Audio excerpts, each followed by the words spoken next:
ಗುರುಗಳೇ, ಇನ್ನು ಈ ಚಂದ್ರಗ್ರಹಣ ಸೂರ್ಯಗ್ರಹಣ ಸಂದರ್ಭದಲ್ಲಿ ಏನಂದ್ರೆ ಕೆಲವೊಂದು ಭೂಮಿ ಮೇಲೆ ಎಫೆಕ್ಟ್ ಆಗತ್ತೆ, ಹವಾಮಾನ ವೈಪರೀತ್ಯ ಆಗಿರ್ಬೋದು ಅಥವಾ ಭೂಕಂಪಗಳಾಗಿರ್ಬಹುದು, ಈ ತರದ್ದು ಅಂತೂ ಆಗತ್ತೆ ಅಂತೆ.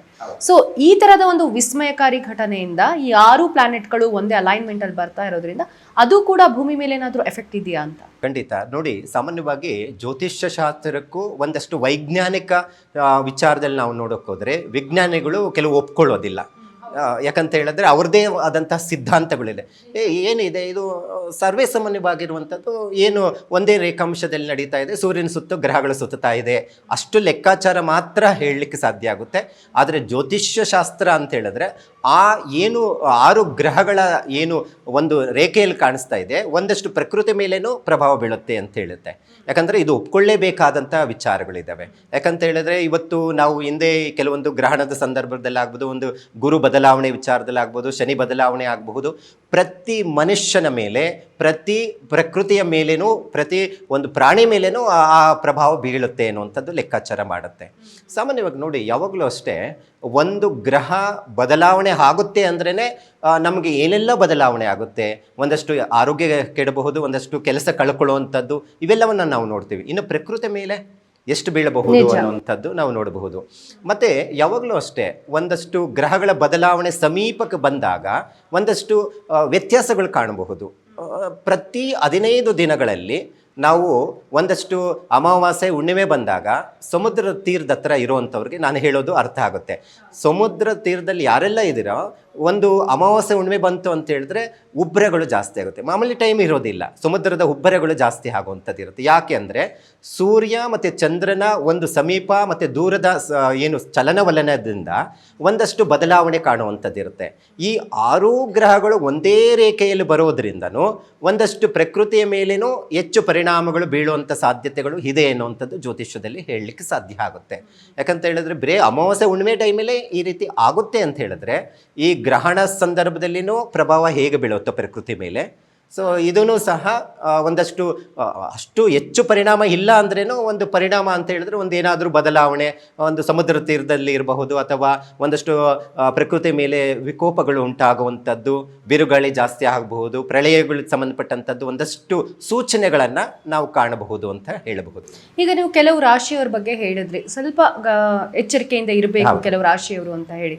ಅಂದ್ರೆ ಈಗ ಕಳೆದ ಇನ್ನೊಂದು ಸ್ವಲ್ಪ ದಿನಗಳಲ್ಲೇ ಈ ಚಂದ್ರಗ್ರಹಣ ಕೂಡ ಸೇರ್ಕೊಳ್ಳುವಂಥದ್ದು ಗುರುಗಳೇ, ಅಲ್ಲಿವರೆಗೂ ಮಾತ್ರ ಅವ್ರು ಎಚ್ಚರದಿಂದಿರಬೇಕಾ, ಅಥವಾ ಅಂದ್ರೆ ಇಂಥ ನಿರ್ದಿಷ್ಟ ಸಮಯದವರೆಗೂ ಅಂತ ಏನಾದರೂ ಇದೆಯಾ?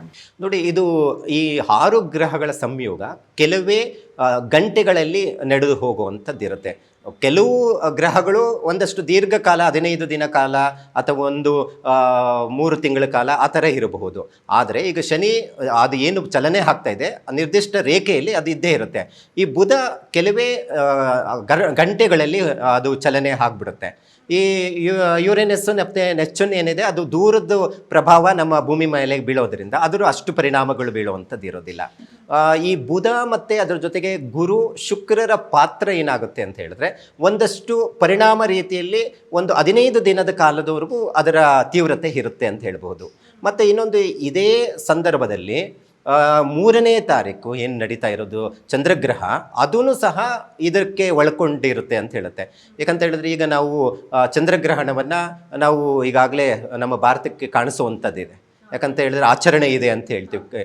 ಆ ಒಂದು ಕಾರಣದಿಂದ ಈ ಪ್ರಭಾವ ಬೀಳುತ್ತೆ ಅನ್ನುವಂಥದ್ದನ್ನು ಹೇಳುತ್ತೆ. ಇನ್ನು ಈ ರಾಶಿಗಳಿಗೆ ಸಂಬಂಧಪಟ್ಟಂಗೆ ನೋಡೋದಾದ್ರೆ ಗುರುಗಳೇ, ಶನಿ ಮತ್ತು ಗುರು ಗ್ರಹಗಳು ಏನಂದ್ರೆ ತುಂಬಾ ಪ್ರಭಾವ ಬೀರುವಂತಹ ಗ್ರಹಗಳು. ಸೊ ಇವಾಗ ಈ 6 ಪ್ಲಾನೆಟ್ಗಳು ಏನ್ ಸಂಯೋಜನೆಗೊಳ್ತಾ ಇದೆ ಅದರಲ್ಲಿ ಶನಿ ಮತ್ತೆ ಗುರು ಪ್ರಭಾವ ಕೂಡ ಹೆಚ್ಚಾಗಿರುತ್ತಾ? ಹಾಗಾದ್ರೆ ಹೌದು, ಖಂಡಿತ. ಈ 2 ಗ್ರಹಗಳು ಬಹಳ ಮುಖ್ಯವಾಗಿ ನೋಡಬೇಕು. ಇಡೀ ಗ್ರಹಗಳಲ್ಲಿ ಅತಿ ದೊಡ್ಡ ಗ್ರಹ ಅಂದರೆ ಗುರುಗ್ರಹ. ಸೊ ಮತ್ತೆ ಅತಿ ದೀರ್ಘಕಾಲದವರೆಗೂ ಒಂದು ರಾಶಿಯಲ್ಲಿ ಸ್ಥಿತವಾಗಿರುವಂಥ ಗ್ರಹ ಯಾವುದು ಅಂದರೆ ಶನಿನೇ. ಹಾಗಾಗಿ ನಾವು ಯಾವಾಗಲೂ ಅಷ್ಟೇ ವರ್ಷ ಅಂತ ಹೇಳಿದಾಗ ನಮಗೆ ಶನಿ ಬಲ ಹೇಗಿರುತ್ತೆ, ಗುರುಬಲ ಹೇಗಿರುತ್ತೆ ಪ್ರತಿಯೊಬ್ಬರು ಕೇಳುವಂಥದ್ದು ಇರುತ್ತೆ. ಅವ್ರಿಗೆ ಜ್ಯೋತಿಷ್ಯ ಜ್ಞಾನ ಇರೋದಿಲ್ಲ, ಆದರೂ ಅವ್ರು ತಿಳ್ಕೊಂಡು ಕೇಳ್ತಾರೆ ಅಂತ ಹೇಳಿದ್ರೆ ಕಾರಣ ಅಂದರೆ ಆ ಗುರು ಮತ್ತು ಶನಿ ಪ್ರಮುಖ ಪಾತ್ರ ವಹಿಸುತ್ತೆ ಅಂತ ಹೇಳುತ್ತೆ. ಸೊ ಹಾಗಾಗಿ ನಮಗೆ ಈ ಏನು ಈ ಒಂದೇ ರೇಖೆಯಲ್ಲಿ ಈ 6 ಗ್ರಹಗಳ ಸಂಯೋಗದಿಂದ ಒಂದಷ್ಟು ಪರಿಣಾಮ ಕೆಲವು ರಾಶಿಗಳಿಗೆ ಬೀಳುವಂಥದ್ದಿರುತ್ತೆ. ಈಗ ಯಾವ್ಯಾವ ರಾಶಿ ನಾನು ಆಗಲೇ ಪ್ರಾರಂಭದಲ್ಲಿ ಹೇಳಿದೆ, ಮೀನ ರಾಶಿಗೆ ಈಗ ಪ್ರಸ್ತುತ ಶನಿ ಮೀನ ರಾಶಿಯಲ್ಲಿ ಇರುವಂಥದ್ದಿದೆ. ಬಹಳ ಮುಖ್ಯವಾಗಿ ಗಮನಿಸಬೇಕಾಗಿರುವಂಥದ್ದು ಮೀನರಾಶಿಯವರು ಆರೋಗ್ಯದ ಮೇಲೆ ಪರಿಣಾಮ ಬೀಳುತ್ತೆ. ದಿಢೀರ್ ಏನಾದರೂ ಚಿಕ್ಕ ಪುಟ್ಟ ಆರೋಗ್ಯ ಸಮಸ್ಯೆ ತಾನೇ ಅಂತ ಬಿಟ್ಟರೆ ಬಹಳ ತೊಂದರೆ ಆಗುವಂಥದ್ದು ಮುಂದಿನ ದಿನಗಳಲ್ಲಿ ಇದೆ. ಹಾಗಾಗಿ ಈ ಏನು ನಡೀತಾ ಇರುವಂಥದ್ದು 6 ಗ್ರಹಗಳ ಏಕಕಾಲಿಕವಾಗಿ ಒಂದೇ ರೇಖೆಯಲ್ಲಿ ಕಾಣಿಸ್ಕೊತಾ ಇದೆ, ಅದು ಮೀನರಾಶಿಯವರಿಗೆ ಹೆಚ್ಚು ಆರೋಗ್ಯದ ಪರಿಣಾಮ ಬೀಳಲಿಕ್ಕೆ ಸಾಧ್ಯ ಆಗುತ್ತೆ. ಇನ್ನು ಈಗಾಗಲೇ ಗುರುಗ್ರಹ ಬಂದು ಮಿಥುನ ರಾಶಿಯಲ್ಲಿ ಇರುವಂಥದ್ದಿದೆ. ನಾವು ಯಾವಾಗಲೂ ಮಿಥುನ ರಾಶಿ ಅಂತ ಹೇಳಿದ್ರೆ ಒಂದಷ್ಟು ಬುದ್ಧಿವಂತರು, ಮರ್ಕ್ಯೂರಿ ಅಂತಲೂ ಹೇಳ್ತೀವಿ, ಶಾರ್ಪ್ನೆಸ್. ಆದರೆ ಗುರು ಅಲ್ಲಿ ಬಲಹೀನನಾಗಿರ್ತಾನೆ. ಸೊ ಇಂಥ ಲೆಕ್ಕಾಚಾರದಲ್ಲಿ ನಾವು ನೋಡೋಕೋದ್ರೆ ಮತ್ತೆ ಇನ್ನೊಂದು ವಿಚಾರ, ಗುರುಗ್ರಹವನ್ನು ಪುತ್ರಕಾರಕ ಅಂತ ಹೇಳ್ತೀವಿ, ಧನಕಾರಕ ಅಂತ ಹೇಳ್ತೀವಿ. ಅಂದರೆ ಇಲ್ಲಿ ಹೆಚ್ಚು ಆರ್ಥಿಕ ಸಂಕಷ್ಟಗಳು ಉಂಟಾಗಬಹುದು. ಇವತ್ತು ನಾವು ಕೆಲವೊಂದು ದೇಶಗಳಲ್ಲಿ ಎಷ್ಟೊಂದು ಆರ್ಥಿಕ ಸಂಕಷ್ಟಗಳು ಉಂಟಾಗಿ ಪ್ರಜೆಗಳು ಬಹಳ ಸಂಕಷ್ಟಕ್ಕೆ ಸಿಕ್ಕಾಕೊಂಡಿರುವಂಥದ್ದಿದೆ. ಈಗ ಕಳೆದ ಒಂದು 4-5 ತಿಂಗಳ ಹಿಂದೆಯೇ ನಾವು ಕೆಲವೊಂದು ದೇಶಗಳಲ್ಲಿ ಸಮಸ್ಯೆಗಳನ್ನು ಅನುಭವಿಸಿರುವಂಥದ್ದು ಇರುತ್ತೆ. ಅಂದರೆ ಇಲ್ಲಿ ಈ ಗ್ರಹಗಳ ಪ್ರಭಾವ ಕೇವಲ ರಾಶಿಗಳ ಮೇಲೆ ಒಂದೇ ಬೀಳೋದಿಲ್ಲ, ಇಡೀ ನವೋಮಂಡಲದಲ್ಲಿರುವಂತಹ ಪ್ರಕೃತಿಯ ಮೇಲೇನೂ ಹೆಚ್ಚು ಪರಿಣಾಮ ಬೀಳುವಂಥ ಸಾಧ್ಯತೆ ಇರುತ್ತೆ. ಆದ ಕಾರಣ ಗುರು ಧನಕಾರಕ ಆಗಿರೋದ್ರಿಂದ ಇಡೀ ಪ್ರಪಂಚದ ಮೇಲೂ ಆರ್ಥಿಕ ಸಂಕಷ್ಟಗಳು ಉಂಟಾಗಬಹುದು. ಸೊ ಈಗಾಗಲೇ ಮೊನ್ನೆ ಟ್ರಂಪ್ ವಿಚಾರದಲ್ಲಿ ಆಗ್ಬೋದು, ಬೇರೆ ಬೇರೆ ದೇಶದ ಪ್ರಧಾನಮಂತ್ರಿಗಳ ವಿಚಾರದಲ್ಲಿ ಅವರ ನಿರ್ಧಾರಗಳನ್ನು ತೆಗೆದುಕೊಂಡಿರುವಂಥದ್ರ ಮೇಲೆ ಹೆಚ್ಚು ಆರ್ಥಿಕ ಸಂಕಷ್ಟಗಳು ಉಂಟಾಗಿರುವಂಥದ್ದಿದೆ.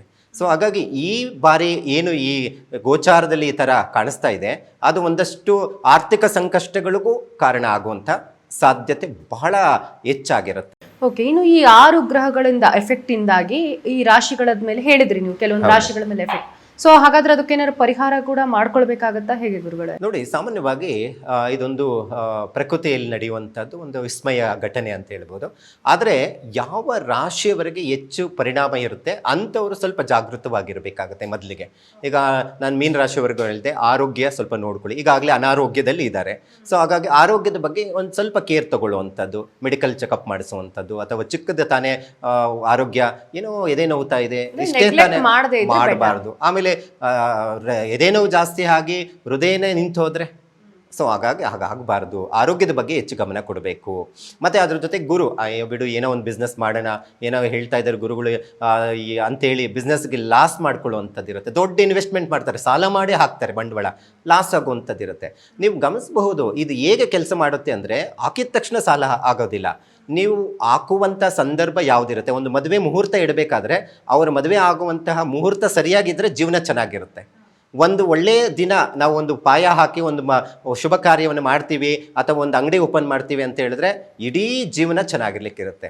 ಅದೇ ರೀತಿ ಸಹ ಯಾವುದೇ ಒಂದು ಇನ್ವೆಸ್ಟ್ಮೆಂಟ್ ಮಾಡಬೇಕಾದ್ರೂ ಈ ಮಿಥುನ ರಾಶಿ ಆಗಬಹುದು ಅಥವಾ ಯಾವುದೇ ಒಂದು ಧನುರಾಶಿ ಆಗಬಹುದು, ಕುಂಭರಾಶಿ ಆಗ್ಬೋದು, ಬಹಳ ಜಾಗೃತೆಯಿಂದ ಯಾವುದು ಸರಿ, ಯಾವುದ್ರ ಮೇಲೆ ಇನ್ವೆಸ್ಟ್ಮೆಂಟ್ ಮಾಡಬೇಕು ಅಂತ ನೋಡ್ಕೋಬೇಕಾಗುತ್ತೆ. ಸಾಧ್ಯವಾದಷ್ಟು ಸಹ ಏನು ರಾತ್ರಿ ಆಗ್ತಾ ಇರೋದ್ರಿಂದ ಸೂರ್ಯ ಅಸ್ತಮ ಆದಂಥ ಸಂದರ್ಭದಲ್ಲಿ ನಮಗೆ ಕಣ್ಣಿಗೆ ಕಾಣಿಸ್ತಾ ಇರುವಂಥ 6 ಗ್ರಹಗಳ ಪ್ರಭಾವ ಒಂದಷ್ಟು ಒಳ್ಳೆಯ ರೀತಿಯಲ್ಲಿ ಅನುಕೂಲ ಆಗಲಿ ಅಂತೇಳಿ ಮಾರನೇ ದಿನ ಒಂದಷ್ಟು ಶಿವನ ದೇವಸ್ಥಾನಕ್ಕೆ ಹೋಗಿ ಒಂದು ದರ್ಶನ ಮಾಡಿ ಒಂದು ಸಂಕಲ್ಪ ಮಾಡಿಸಿದ್ರೆ ಬಹಳ ಉತ್ತಮವಾದಂತಹ ಅನುಕೂಲ ಆಗಲಿಕ್ಕೆ ಸಾಧ್ಯ ಆಗುತ್ತೆ. ಸರಿ ಗುರುಜಿ, ಸಾಕಷ್ಟು ಮಾಹಿತಿ ನೀಡಿದಿರಾ. 28ನೇ ತಾರೀಕು ಒಂದು ವಿಸ್ಮಯಕಾರಿ ಘಟನೆ ಅಂತಾನೆ ಎಲ್ಲರೂ ಕೂಡ ಭಾವಿಸ್ತಾ ಇದ್ವಿ. ಆದ್ರೆ ಈ ಜ್ಯೋತಿಷ್ಯ ಶಾಸ್ತ್ರದಲ್ಲಿ ಕೆಲವೊಂದು ಬದಲಾವಣೆಗಳನ್ನ ಮಾಡ್ಕೊಳ್ಬೇಕಾಗತ್ತೆ ಕೆಲವು ರಾಶಿಯವರು ಅನ್ನೋದ್ರ ಬಗ್ಗೆ ಮಾಹಿತಿ ನೀಡಿದಿರಾ. ಧನ್ಯವಾದ ತಮಗೆ. ಹರೇ ಶ್ರೀನಿವಾಸ. ಸೊ ವೀಕ್ಷಕರೇ, ನೋಡಿದ್ರಲ್ಲ, ಖಗೋಳ ಶಾಸ್ತ್ರದಲ್ಲಿ ಈ ಒಂದು ವಿಸ್ಮಯಕಾರಿ ಘಟನೆಯನ್ನ ತುಂಬಾ ಮಿರಾಕಲ್ ಅಂತ ಕರೆದ್ರೂ ಕೂಡ 6 ಗ್ರಹಗಳು ಸರಳ ರೇಖೆಯಲ್ಲಿ ಬರುವಂಥದ್ದು ಜೀವನದ ಮೇಲೆ ಹಾಗೆ ಭೂಮಿಯ ಮೇಲೆ ಸಾಕಷ್ಟು ಪರಿಣಾಮ ಬೀರುತ್ತೆ. ಕೆಲವೊಂದು ಸಿಂಪಲ್ ಪರಿಹಾರಗಳನ್ನ ಮಾಡಿಕೊಂಡು ಎಲ್ಲ ಸಮಸ್ಯೆಗಳಿಂದ ದೂರ ಇರಬಹುದು ಅಂತ ಗುರುಜಿಯವರು ಮಾಹಿತಿಯನ್ನ ನೀಡಿದ್ದಾರೆ. ನಿಮಗೂ ಕೂಡ ಕಾರ್ಯಕ್ರಮ ಇಷ್ಟ ಆಗಿದೆ ಅಂತ ಭಾವಿಸ್ತಾ ಕಾರ್ಯಕ್ರಮ ಮುಗಿಸ್ತಾ ಇದ್ದೀನಿ. ನಮಸ್ಕಾರ. ಸುಮನ್ ಟಿವಿ ಕನ್ನಡದಲ್ಲಿ ಜಾಹೀರಾತು ನೀಡಲು ಸಂಪರ್ಕಿಸಿ 9686376663.